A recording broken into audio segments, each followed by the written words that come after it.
Hello, 80s friends. Welcome back. Long time no see. I haven't been here in a while, and I thought I'd come back and talk about some of my favorite TV shows from the 80s. I've had a lot of shorts lately, and just haven't, kind of put my face out there to help connect with you guys, so I thought I'd come back and do that. What you think is really important to me. So let me know in the comments if you know these shows, love these shows, which one is maybe your favorite or favorite parts of these shows. If you had a favorite part that you remember when you watched it. I will tell you mine and would love to hear yours. So let's go. Hi, so the first show I'd like to talk about is the Dukes of Hazzard. They're just some good old Southern boys, cousins Bo Duke and Luke Duke. Very popular show in the 80s. They're just running a legal moonshine business with their Uncle Jesse and their other cousin Daisy Duke, who works at a bar in the town. Very funny, comedy, action, lots of car chases, and their nemesis is this corrupt politician named Boss Hogg, who you just do not like. He's corrupt and greedy, and he probably let them run their illegal moonshine business if he got more of the profits from it. And he sends his lackey, Sheriff Roscoe Pico Train, after them on a constant chase. Can't ever catch him. They've got this great, cool car called the General Lee Dodge Charger. Really awesome. So you still see impressions of this today, just some kind of Southern 80s style, if you could even call it that. Spurred off the popularity of Urban Cowboy at the time. So fun show, lots of laughs. Check it out in the product in my store at the end of this video, the link in the description. And here's some funny clips from the show just to get you a feel for it if you haven't enjoyed it or don't know this show.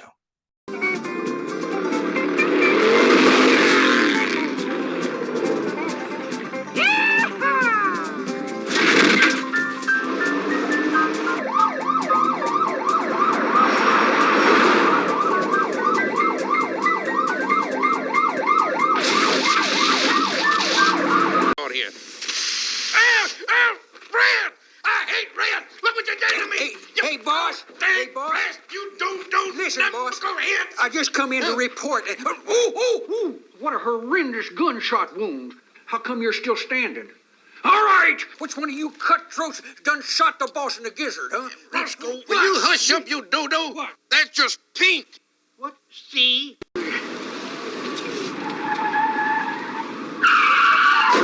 Oh! You idiot! You bitch! You numbskull! Is there something wrong? Are you kidding me? Did you see that? You done scuffed all the chrome off my bumper and made my vehicle criminally attack yours. I don't think it's anything to laugh about.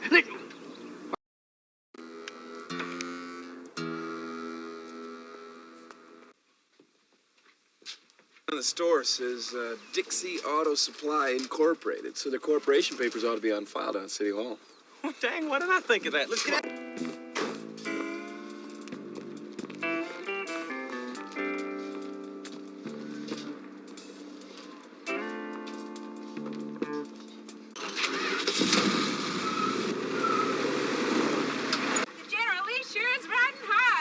Celebrate. Yeah. I just wonder, could I have a little piece of this pizza?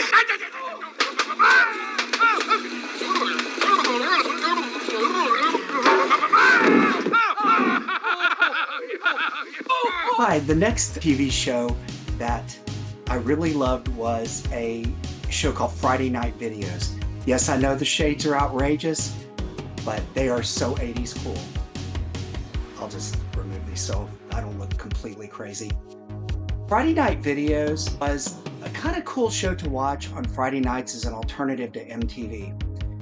I watched MTV all the time, but this was cool as an alternative to see some different stuff.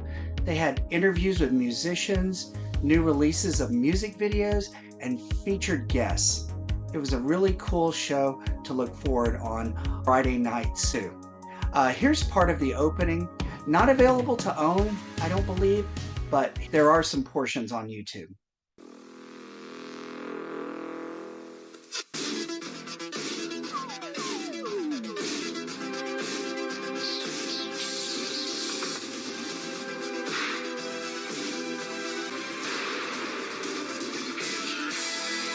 Number 3, 80s friends, Charles in Charge. Okay, if you don't know about this one, I actually did not watch it until after the 80s. Scott Baio stars in this show. He is a college student. This is like a lighthearted comedy.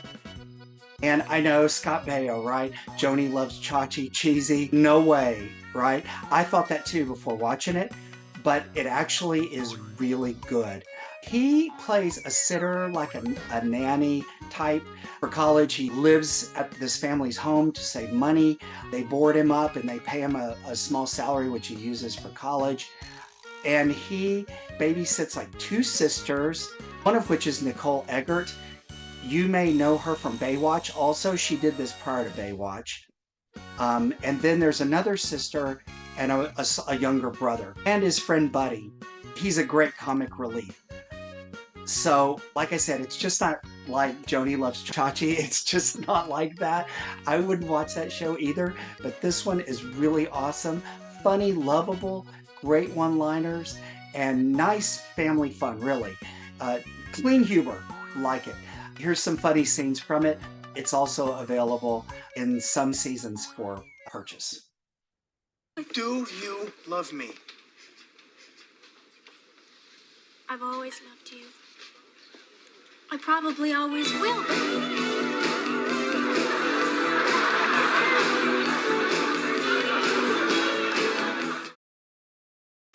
Mom, as you know, relationships are a lot like the stars in the sky.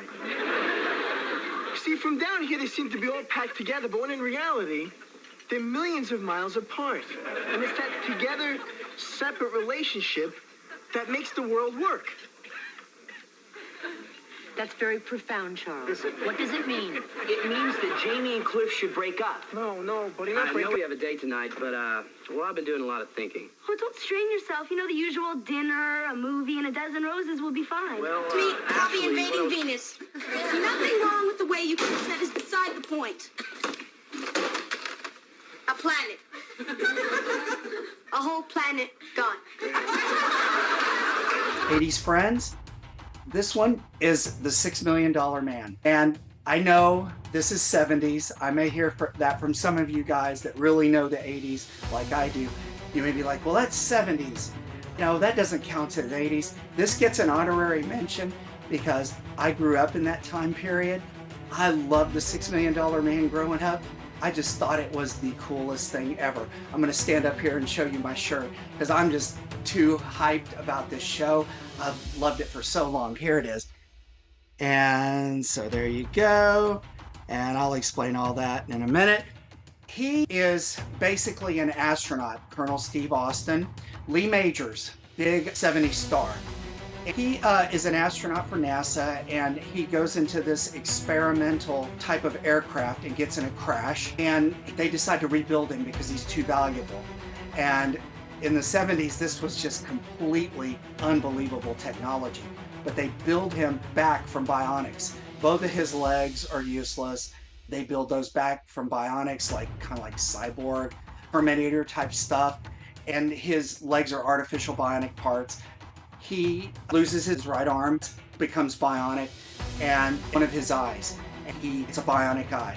It's really cool. This spawned so many toys and games. It was just unbelievable popularity that this had. And as a kid, I could not go to lunch. I was so jealous of all these guys. They had their $6 Million Man lunch boxes and everything. I was like, oh man. And they even made a doll. He had the bionic eye you could see through. He had this rubber skin you could roll up, and they had these interchangeable bionic parts that you could do with that. I mean, now you look back at it and it seems kind of hokey, you know, him moving in slow motion, for those of you who know this show. But at the time, it was so cutting edge. It was really cool. And really, me as a kid, it is what made me want to get involved in track. Later, I wanted to run because I wanted to run fast like him. He could run 55, 60 miles an hour. I wanted to do that. It was just that kind of thing. It was just that kind of cool and made that kind of impression. So even though it's dated, it definitely gets an honorary mention from me because it's so nice to reminisce about. Check it out.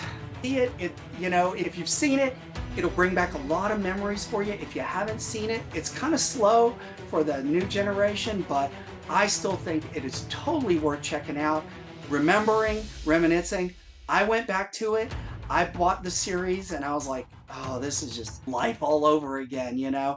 And so occasionally they'll bring it back on TV from here to there, but it's always best to own it so you can always watch it and watch those favorite episodes. They did so much on it. They even made an episode with him fighting Bigfoot. It was just, crazy stuff that they just made this show beyond popularity because it was just so incredibly huge. You might also want to catch the spin-off of it because it was so popular, Bionic Woman, which of course they had to, hook those two up, boyfriend, girlfriend type thing. I think got married and everything, but they had to do that too because the show was so popular and it really caused the spawn of things, spin-offs, and he even made the Fall Guy later, and pretty much everybody knows who Lee Majors is. He was married to Farrah Fawcett too. Before was another icon of the 70s, Charlie's Angels and stuff. But anyway, great show. Check it out. It was really awesome. So we're almost down to the wire here, 80s friends, and this is the next to last one, almost at the top of my favorite list, Miami Vice. Okay, so this one, to you hardcore 80s fans, does not need much of an introduction for this. So I'm not gonna go into that too much because it is so iconic, almost everybody's heard of it. Michael Mann hasn't been able to copy the success he had from this show. He's done a lot of things. He did a movie called Ferrari. He did a Miami Vice movie with Jamie Foxx and Colin Farrell. Just not quite the same. It just didn't have the punch that this show did. This show was so hard to copy because it was so iconic and so popular at the time. Got the picture right back there. Fashion trends, white sport coats, and light pants, bright colors, no socks, and casual loafers. This was all started because of Miami Vice. This big fashion trend that came about was because of this show. Everybody started doing it, they started wearing it. He was even talking about it on shows. Like they asked Johnson, who stars in the show, do you even own a pair of socks? And he's like, well, I don't anymore. So yeah, it caused all that, just complete fashion trends. Music, all the popular music at the time was on there and featured in that show. As I said, this show features a police team, Crockett and Tubbs, starring, of course, Don Johnson as Crockett, and their partners working together to catch those dealing drugs and corruption in Miami. Sports cars in there. Crockett has a Ferrari, of course, nothing a cop would ever own. He lives on a boat with his pet alligator. There are car chases, shootouts, girls in bikinis on the beach because it's Miami. The show really had it all. I remember when I went to Miami for the first time very recently, I drove by and I saw this big sign and it said Miami Police Department. And I just literally was like, that's Miami Vice, that's Miami Vice. And my family thought I was crazy. But, I loved it. It's just that cool. And this is definitely an iconic 80s classic if there ever was one. Check it out. If you've seen it, revisit it again. It is worth every ounce of your time. It will bring back so many memories. And if you haven't, please check it out. I have the series down in my 80s store with a link in the description. Awesome show. So here we come to the very last show and my most absolute favorite growing up in the 80s, and that is MTV. I hope you like my checkered sunglasses and my Wham shirt. We're ready to go. And of course, I've showed you, I've got all kinds of music in the background here.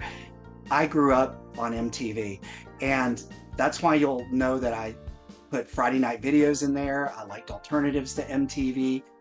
This was the most awesome place for music video in the 80s.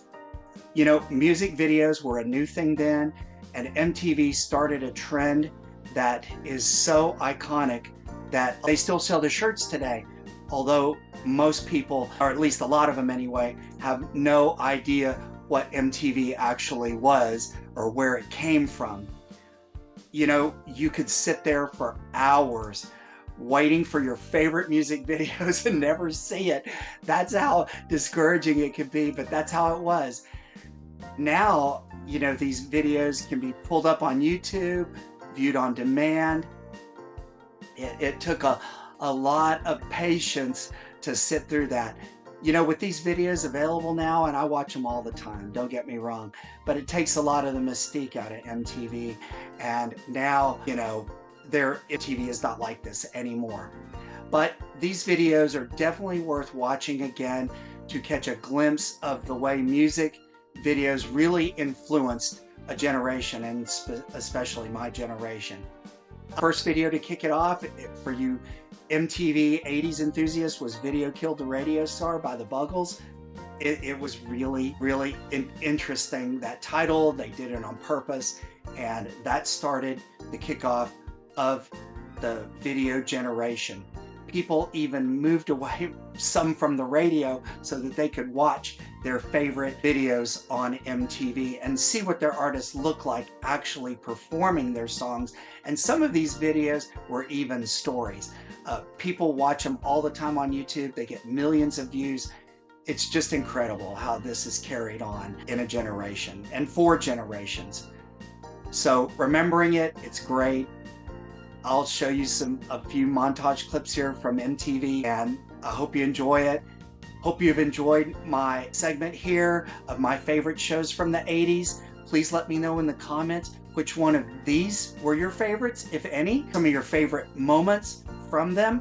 If you had a moment on MTV when someone was on there that you particularly thought was cool, concert, anything, the MTV Video Music Awards, whatever brings back memories of any of the shows I've talked about. Love to hear about it in the comments. Let me know. Hope you guys have an awesome day. Take care. Good to see all of you, and keep checking in on me and just keep subscribing away. Thanks for being here and for watching my channel.